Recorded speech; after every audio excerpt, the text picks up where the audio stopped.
8 अगस्त को पता चल जाएगा कि वास्तव में भारत में कितने देशभक्त हैं और वास्तव में कितने लोग सनातन को बचाने के लिए चिंतित हैं। नहीं, सही में वो फेसबुक पे बचाने वाले हैं या मैदान में आने वाले, वो भी पता चल ऐसा हमने और आपने तय किया हुआ है। हम सब 8 अगस्त को जंतर मंतर पे चलेंगे, आप भी चलेंगे, हम भी चलेंगे, हम लोग चल रहे हैं। हम लोग अंग्रेजी कानून चलाएंगे, हम इस देश में घुसपैठ नियंत्रण कानून की मांग करेंगे कठोर, हम धर्मांतरण नियंत्रण कानून की मांग करेंगे कठोर, हम जनसंख्या नियंत्रण कानून की भी मांग करेंगे, हम समान नागरिक संहिता की मांग करेंगे, हम एक देश एक अपराध संहिता की मांग करेंगे, एक देश एक नागरिक संहिता की मांग करेंगे। इस देश में 2 चीज बहुत जरूरी है, 1 nation 1 civil code, 1 nation 1 penal code. और जैसा मैंने आपको बताया कि घुसपैठ पे अलग से कानून नहीं चाहिए, धर्मांतरण पे अलग से कानून नहीं चाहिए, जनसंख्या पे अलग से नहीं। आप जनसंख्या को इंडियन सिविल कोड में डाल दीजिए, घुसपैठ को इंडियन पिनल कोड में डाल दीजिए, धर्मांतरण को इंडियन पिनल कोड में डाल दीजिए। तो आप केवल 2 कानून बनाइए, एक इंडियन पिनल कोड, एक इंडियन सिविल कोड, और उसी में चैप्टर वाइज चीजों को डालते जाइए। इसी विषय के लिए हम लोग चल रहे हैं। और 8 अगस्त को इस समय जितने लोग जुड़े हैं, मैं आपसे विनम्रता से कह रहा हूं, हम लोग जा रहे हैं, पुष्पेंद्र जी जा रहे हैं, पवन सिन्हा जी जा रहे हैं, जनरल बख्शी साहब जा रहे हैं, कपिल मिश्रा जी जा रहे हैं, हम सब लोग 8 अगस्त को जा रहे हैं। लेकिन एक चीज याद रखिएगा, सरकार को और देश को तब समझ में आएगा जब वहां पे ऐसे लगेगा पूरा सैलाब आया हुआ है। इसलिए मैं आप सबसे आग्रह कर रहा हूं, 8 अगस्त को अपनी राष्ट्रभक्ति आप दिखाइए। 8 अगस्त को आप अपना दिखाइए कि आपके दिल में जो आग है वो दिखनी चाहिए। अपने घर से एक एक अंग्रेजी कानून की कॉपी, एक एक माचिस लेके आइए।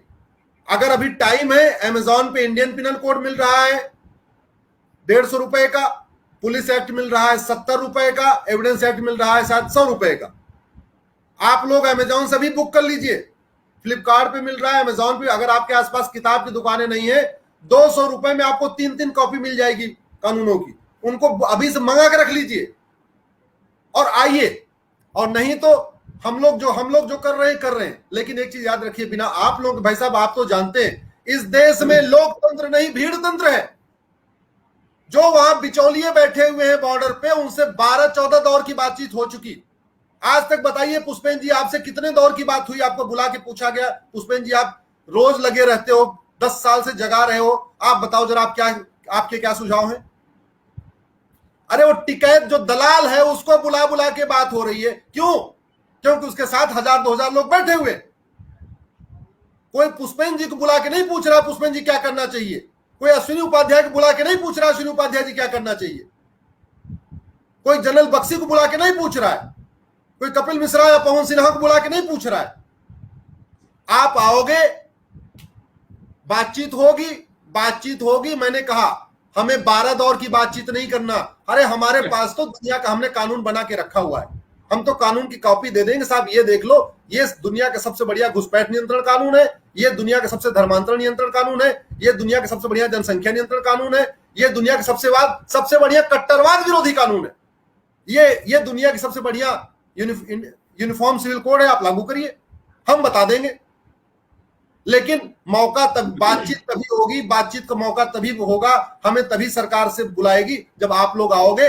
नहीं तो भैया हम भी गूगल करके यूट्यूब पे अपनी बात रख रहे हैं, आप भी अपने घर में बैठिए, आराम से फेसबुक पे कमेंट करते रहिए, व्हाट्सएप पे वीडियो फॉरवर्ड करते रहिए। आप भी यही करिए, हम जो कर रहे हैं हम कर रहे हैं, क्या करें? हमारे पास जो क्षमता है हम तो कर ही रहे, पुष्पेंद्र जी के पास जो क्षमता पुष्पेंद्र जी कर ही रहे। लेकिन अगर आप लोग सड़क पे नहीं आए तो मुझे लगता है फिर पुष्पेंद्र जी का जो इतना प्रयास है, जो लगे हुए हैं बिना डर, बिना भय, बिना किसी उसके, उनका प्रयास मुझे लगता है सार्थक नहीं होगा अगर आप लोग नहीं आए तो।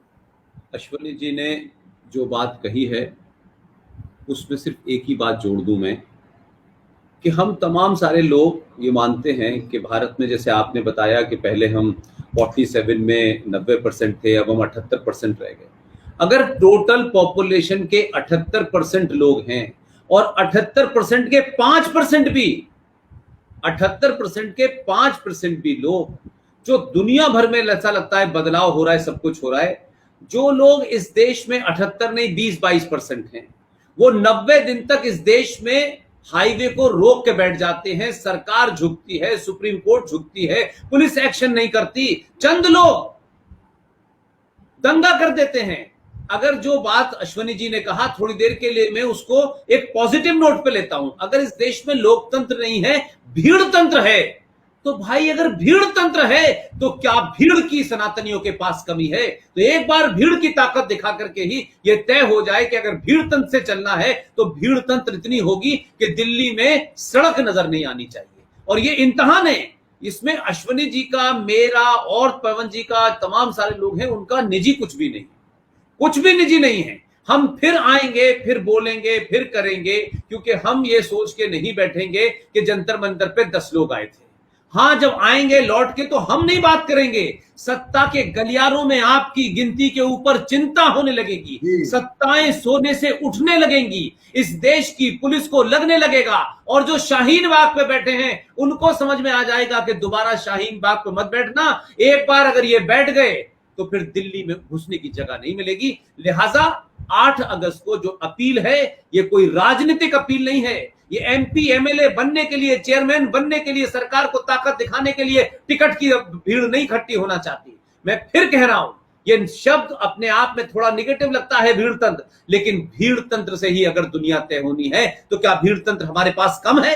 हम भीड़ का हिस्सा बनने के लिए तैयार हैं। कोई ये नहीं कह रहा है कि पीएचडी की डिग्री वाले वहां पहुंचेंगे, डॉक्टर वहां पहुंचेंगे और इंजीनियर वहां पहुंचेंगे। जिसको भी इस बात का 1% दर्द है कि भारत का भविष्य जिस तरफ जा रहा है वो नहीं जाना चाहिए, और ये कानून और वो कानून, भाई कानून की मांग करते रहिए, लेकिन आपका अपना जो दायित्व था वो तो निभाइए कम से कम।